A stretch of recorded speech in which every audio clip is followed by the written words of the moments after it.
Hello everyone. कैसे हैं आप सब? आशा है आप सभी अच्छे होंगे। उमा देवी चिल्ड्रंस एकेडमी में आपका स्वागत है। आज का हमारा विषय है कन्यादान। ऋतुराज जी के द्वारा लिखित यह कविता आपकी क्षितिज पुस्तक काव्यखंड से ली गई है, जिसमें सामाजिक शोषण और कुरीतियों पर प्रहार किया गया है, उनका विरोध किया गया है। तो पहले हम कवि का परिचय समझ लेते हैं। कवि ऋतुराज जी साहित्य के एक प्रसिद्ध कवि हैं, जिनको कई पुरस्कारों से भी सम्मानित किया गया है, जैसे सोमदत्त पुरस्कार, जैसे परिमल सम्मान, मीरा पुरस्कार, पहल सम्मान तथा बिहारी पुरस्कार। इन्होंने अपनी कविताओं में यथार्थ से जुड़े हुए विषय रखे हैं और समाज में हर प्रकार के शोषण और हर प्रकार की कुरीति के विरुद्ध अपनी कविताओं की रचना की है। तो इनका जन्म 1940 में हुआ था। ये राजस्थान के भरतपुर में जन्मे थे। राजस्थान विश्वविद्यालय जयपुर से इन्होंने अंग्रेजी में एमए किया और लगभग 40 वर्षों तक अंग्रेजी अध्ययन किया। ऋतुराज के अब तक के प्रकाशित काव्य संग्रहों में पुल पानी में, एक मरण धर्मा और अन्य, सूरत निरत तथा लीला अरविंद प्रमुख हैं। तो चलिए हम कविता का भी पहले संक्षिप्त परिचय जानेंगे, फिर कविता का भाव समझेंगे। इस कविता में कवि ने एक माँ के द्वारा सामाजिक परंपरा का विरोध दिखाया है, जिसमें एक माँ अपनी बेटी को विदा करते हुए उसे उन पारंपरिक रीतियों और विश्वासों का खंडन करने के लिए कहती है, जिसके आधार पर कहा जाता है कि मायके से लड़की की डोली जाती है और ससुराल से उसकी अर्थी निकलती है। और इसी कहावत को यथार्थ करने के लिए हजारों बहुएं, हजारों लड़कियां ससुराल में अपनी जान गंवा बैठती हैं, क्योंकि वह लोक लाज के भय से कभी भी अपने ऊपर किए जाने वाले अत्याचारों का, अन्याय का विरोध नहीं कर पाती। किंतु इस कविता में लेखक ने एक ऐसी माँ का चित्रण किया है जो अपनी बेटी को उस परंपरा से इतर, उससे हटकर सीख देती है। वह उसे सबल बनाना सिखाती है, वह उसे मजबूत बनाती है। वह उसे कहती है कि वह एक नारी की तरह सुकोमल रहे, किंतु कमज़ोर नहीं। वह एक नारी की तरह सबको प्रेम दे, किंतु किसी के प्रेम के धोखे में आकर अपने ऊपर अन्याय भी न होने दे। तो चलिए अब हम कविता का भाव समझ लेते हैं। कितना प्रामाणिक था उसका दुख लड़की को दान में देते वक्त, जैसे वही उसकी अंतिम पूंजी हो। लड़की अभी सयानी नहीं थी, अभी इतनी भोली सरल थी कि उसे सुख का आभास होता था, लेकिन दुख वांचना नहीं आता था। पाठिका थी वह धुंधले प्रकाश की, कुछ तुकों और लयबद्ध पंक्तियों की। तो इन पंक्तियों में कवि ने उस दृश्य का वर्णन किया है जब माँ अपनी बेटी को विदा करती है।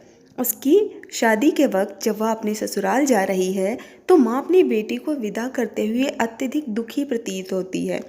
उसका दुख वास्तविक था, जो उसके चेहरे से दिखाई दे रहा था। कन्यादान की रस्म में माँ विवाह के समय अपनी बेटी को किसी पराये घर भेज रही है और जीवन भर का लाड़ प्यार दुलार सब उसकी बेटी पे जो उसने लुटाया था, वही उसकी अंतिम पूंजी था। और अब वह अपनी इस अंतिम पूंजी को अपनी बेटी के साथ विदा कर रही है। तो जो दुख किसी व्यक्ति की अपनी अंतिम पूंजी को दान में देते हुए होता है, वही दुख माँ के चेहरे से झलक रहा है। जैसे किसी ने पाई पाई करके जीवन भर कोई पूंजी जुटाई और अब उसे वह समस्त संपत्ति किसी को दान में देनी पड़ रही है, तो वही दुख माँ के चेहरे पे दिख रहा है। उसकी बेटी अभी सयानी नहीं थी, वह भी भोली थी, अर्थात अभी उसने संसार की चालाकियाँ नहीं देखी, उसने अभी तक दुनियादारी नहीं सीखी थी। जिस तरह से संसार में धोखा होता है, छल कपट होता है, उसे इन सब बातों का ज्ञान नहीं था। अभी तक वह अपनों के बीच रही थी, घर के बाहर का संसार उसने देखा ही नहीं था, इसलिए उसे जीवन की जटिलताओं का भी ज्ञान नहीं था। उसे जीवन सरल और आनंद से भरा हुआ लगता था। वह जानती थी कि खुशियाँ कैसे मनाते हैं, किंतु परेशानियों का सामना कैसे किया जाए उसे नहीं आता था। और घर के बाहर एक धुंधली तस्वीर, अर्थात बाहर का जो संसार है उसकी धुंधली सी तस्वीर थी उसके मस्तिष्क में। यह कह सकते हैं कि उसने बाहर के संसार के बारे में सिर्फ सुना ही था। जैसे एक व्यक्ति कम प्रकाश में पढ़ने का प्रयास करे तो वह स्पष्ट रूप से उन अक्षरों को पढ़ नहीं पाता। उन्हें वह देख तो सकता है लेकिन स्पष्ट रूप से उन्हें नहीं पहचान सकता। वैसे ही उस लड़की को इस संसार के बारे में पता तो था, किंतु वास्तविक रूप से वह इससे अभी तक परिचित नहीं हुई थी। जब तक कोई व्यक्ति घर के बाहर कदम ना रखे, बाहर की दुनिया में कैसे लोग रहते हैं, उनका व्यवहार कैसा होता है, इन सब चीज़ों को वह कैसे समझ सकता है। इसीलिए वह अभी तक भोली थी और केवल सुखों की कल्पना में जीने वाली लड़की थी। इसीलिए अंतिम पंक्तियों में कहा है ना, पाठिका थी वह धुंधले प्रकाश की, कुछ तुकों और कुछ लयबद्ध पंक्तियों की। तो पहली पंक्ति पाठिका थी वह धुंधले प्रकाश की, अर्थात जिसमें कम ज्ञान था। उसने सुना था बाहरी संसार के बारे में, किंतु स्पष्ट रूप से उनका अनुभव उसके पास नहीं था। दूसरी पंक्ति कुछ तुकों और कुछ लयबद्ध पंक्तियों में की, अर्थात उसे जीवन के सुखों का अनुभव था, किंतु दुखों का सामना कैसे करे वह उसे नहीं पता था। तो देखते हैं अगली पंक्तियाँ। माँ ने कहा, पानी में झांककर अपने चेहरे पर मत रीझना। आग रोटियां सेकने के लिए है, जलने के लिए नहीं। वस्त्र और आभूषण सात्विक भ्रमों की तरह बंधन है स्त्री जीवन के। माँ ने कहा, लड़की होना, पर लड़की जैसी दिखाई मत देना। कविता की इन पंक्तियों में कवि ने उस माँ का चित्रण किया है जो विदाई के वक्त अपनी बेटी को नसीहत दे रही है, उसे सीख देती है कि उसे ससुराल में किस तरह रहना है। उसने उसे पारंपरिक तरीके से रहना नहीं सिखाया, जिस तरह से उन्हें एक सामाजिक रूप से, एक पारंपरिक रूप से रहना सिखाया जाता है कि वह ससुराल में जाएं और सबकी बात माने, चाहे उनके साथ अन्याय हो, चाहे अच्छा या बुरा उनके साथ कैसा भी व्यवहार हो, उन्हें फिर भी उन सबको सहकर वहाँ अपना जीवन बिताना है। बल्कि यह आधुनिक माँ अपनी बेटी को उस परंपरावादी सोच से हटकर सीख देती है। वह कहती है कि ससुराल में जाकर उसे अपने रूप सौंदर्य पर मुग्ध नहीं हो जाना है, उसे इस रूप जाल में स्वयं नहीं फंस जाना है, क्योंकि सांसारिक जीवन को जीने के लिए, उसे सही तरीके से चलाने के लिए सुंदरता से अधिक हमारे गुण काम आते हैं, हमारा आत्मविश्वास काम आता है। फिर माँ अपनी बेटी को कहती है कि आग रोटियां पकाने के लिए है, ना कि जलने के लिए। अर्थात वह अपनी बेटी को यह कहना चाहती है कि अपनी जिम्मेदारियों को अवश्य निभाना, परंतु किसी अत्याचार को मत सहना। आग रोटियां सेकने के लिए है, जलने के लिए नहीं। अर्थात माँ ये कहना चाहती है कि तुम ससुराल में आग का प्रयोग सिर्फ खाना बनाने के लिए करना, किंतु यदि वो लोग तुम्हें उस आग में जलाकर मारने का प्रयास करें तो उनके खिलाफ आवाज़ उठाना, उसका विरोध करना, चुपचाप उस आग में जलकर अपने प्राण नहीं गंवाना। अर्थात बाहर के लोग दो तरीके के हो सकते हैं, मुखौटा पहनकर भी हमारे सामने आते हैं, तो हमेशा उनसे सावधान रहना। यदि वो तेरे साथ अच्छा व्यवहार करें तो उनके प्रति अपनी जिम्मेदारियों को ईमानदारी से निभाना, किंतु यदि वह तेरे अधिकारों का हनन करें, तेरा शोषण करने का प्रयास करें, तो मजबूत बनकर उनके विरुद्ध खड़े रहना। माँ कहती है, वस्त्र और आभूषण शाब्दिक भ्रमों की तरह बंधन है स्त्री जीवन के। और अर्थात माँ कहती है कि लोक व्यवहार के प्रति सजग रहना, क्योंकि प्रायः ऐसा होता है कि स्त्री को आभूषणों के मोह में फांस कर उन्हें अपना प्रेम दिखाया जाता है, उन्हें यह जताया जाता है कि वह उनके हितैषी हैं, उनके शुभचिंतक हैं, किंतु उनके पीछे उनकी कुटिल चाल भी हो सकती है।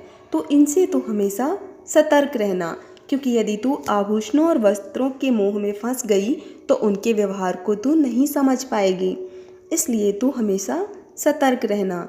फिर माँ कहती है, लड़की होना, पर लड़की जैसी मत दिखाई देना। अब इन अंतिम पंक्तियों का भाव अत्यधिक गहरा है। लड़की होना, ऐसा क्यों कहा उसने? लड़की होने का अर्थ है क्योंकि लड़की के कुछ विशेष गुण होते हैं जो प्राकृतिक होते हैं। वह कोमल होती है, सरल होती है, सबको प्रेम करने वाली होती है, निश्चल होती है और त्याग करने वाली होती है। वह दूसरों के सुख के लिए अपने सुखों का त्याग कर देती है, किंतु लड़की की इसी खूबी, इसी गुण का समाज गलत फ़ायदा उठाता है, उनका दुरुपयोग करता है। वह नारी जाति की दया और ममता जैसे गुणों को उनकी कमजोरी समझ बैठता है और उन पर अत्याचार करता रहता है, उन्हें अबला समझने लगता है। तो माँ कहती है, तू लड़की होना अर्थात तू सबसे प्रेम करना, सबकी परवाह करना, सबकी सेवा करना, किंतु यदि वह तुझे अबला समझकर तुझ पे अत्याचार करें तो तू लड़की की तरह कमज़ोर मत होना, तू दुर्गा या काली की तरह शक्ति का रूप धारण कर लेना, तू मजबूत रहना, अपने आप को सबल बनाना। तो इस तरह से इस कविता में एक माँ जो कि आधुनिक सोच से प्रेरित है, अपनी बेटी को ससुराल भेजने से पहले सचेत करती है, उसे कुछ नसीहतें देती है। वह कहती है कि वह अपने रूप सौंदर्य पर गर्व ना करे, वह भी बहुत भोली है, इसलिए जीवन की वास्तविकता को समझे। क्योंकि प्रायः लड़कियां विवाह की कल्पनाओं में जब खोती हैं तो उन्हें केवल यह सुखद लगता है, आनंद से भरा हुआ लगता है। वह जीवन में जब विवाह की कठिनाइयाँ, चुनौतियाँ और जो जटिलताएं आती हैं उनका अनुभव तो उन्हें नहीं होता और ना ही वह उनके बारे में विचार कर पाती हैं। तो इसीलिए माँ अपनी बेटी को हर उस कठिन चुनौती से सतर्क कर देना चाहती है जिसका सामना शायद उसे विवाह के बाद करना पड़ेगा। इसी कारण वह अपनी बेटी को कुछ सीख देती है, कुछ नसीहतें देती है। जाने से पहले उसे वह कहती है कि वह अपने रूप सौंदर्य पर गर्व ना करे, कपड़े और आभूषणों में ना उलझ कर रह जाए, बल्कि लोगों के व्यवहार को भी परखना सीखे। घर गृहस्थी भोजन में आग का प्रयोग करे, किंतु यदि उसे आग में जलाने का प्रयास किया जाए तो वह उसका विरोध करे। ससुराल में अबला बनकर ना रहे और न किसी प्रकार का अत्याचार अपने ऊपर होने दे। यह सीख यदि हर माँ अपनी बेटी को देने लगे तो हमारे समाज में जो नारियों पर शोषण होता है, जो अत्याचार होता है, वह संभवतः काफ़ी हद तक कम हो जाएगा। तो यहाँ पर कवि ने जिस माँ का चित्रण किया है वह एक नई सोच से प्रेरित है। वह उस परंपरावादी माँ की तरह नहीं है जो अपनी बेटी को यह सीख दे देती है कि यहाँ से तुम डोली में जा रही हो तो ससुराल से अर्थी में आना। एक पारंपरिक माँ अपनी बेटी को उसके हालात के अनुसार ढल जाने की सीख देती है। वह उसमें शोषण के विरुद्ध आवाज़ न उठाकर सहनशील बने रहने की नसीहत देती है और कठोर सच्चाइयों और चुनौतियों के आगे समर्पण कर देने के लिए कह देती है। किंतु अब परिवेश बदल रहा है और युग की मांग के अनुसार कविता की माँ बेटी को ससुराल में अपने व्यक्तित्व को न खोने से बचाने की सीख देती है और साथ ही उसे शोषण को न सहने बल्कि उसका विरोध करने की सीख देती है। वह यह भी कहती है कि वह उन लोगों के लुभावने शब्दों के जाल में न फंसे, उनसे सचेत रहे। पोशाकों, आभूषणों और वस्तुओं पे मुग्ध न होकर कभी जीवन में निराश न होने की सीख भी वह उसे देती है। तो इस तरह से यह माँ अपनी बेटी को कुरीतियों से सावधान करती है। इस कविता में वात्सल्य रस का प्रयोग किया गया है क्योंकि माँ की ममता अपनी बेटी को दर्शाई गई है। शांत रस का भी प्रयोग है और इसमें भाषा जो है वो सरल है, कविता गयात्मक शैली में लिखी गई है। कवि ने एक पंक्ति के द्वारा बड़ा गहरा भाव व्यक्त किया है। उसने कहा, वस्त्र और आभूषण स्त्री जीवन के बंधन हैं। तो बिल्कुल सटीक बात उसने कही है कि प्रायः देखा गया है कि समाज में स्त्रियों को आभूषण और गहनों से बड़ा लगाव होता है और अधिकतर स्त्रियां इसके मोह में बंधकर अपने अस्तित्व को ही भूल जाती हैं। इनकी चमक दमक को पाने के लिए अपने शोषण को भी सह लेती हैं। ये आभूषण एक दिन उनकी बेड़ियां बनकर उसे परिवार के दायित्वों में कैद कर देते हैं और उनके मोह पास में जकड़कर उनकी स्वतंत्रता उसे छीन लेते हैं। क्योंकि आज का परिवेश बदल चुका है, स्थितियां बदल चुकी हैं, नारियों के पास शिक्षा है, वह स्वतंत्र हैं, स्वावलंबी हैं, समर्थ हैं, अतः उन्हें अब यह शोषण और अत्याचार सहने की कोई आवश्यकता नहीं है। वह इसका विरोध कर सकती हैं और केवल वह ही इसका विरोध कर सकती हैं। तो कविता का संदेश यही है कि हमें उन परंपरावादी कुरीतियों और कुप्रथाओं से मुक्त होकर आज के आधुनिक वातावरण के अनुसार सोचना चाहिए और नारी और पुरुष दोनों को ही जीने का समान अधिकार मिलना चाहिए। यदि कोई प्रथा किसी के अधिकारों का हनन करती है तो अब उसका अंत होना ही चाहिए। So I hope you understood this poem. If you have any doubt in this poem, leave your comment in comment box, and if you have any suggestion, please add it also. Now, this is time for leave. Thank you. Have a nice day. Bye bye. Take care.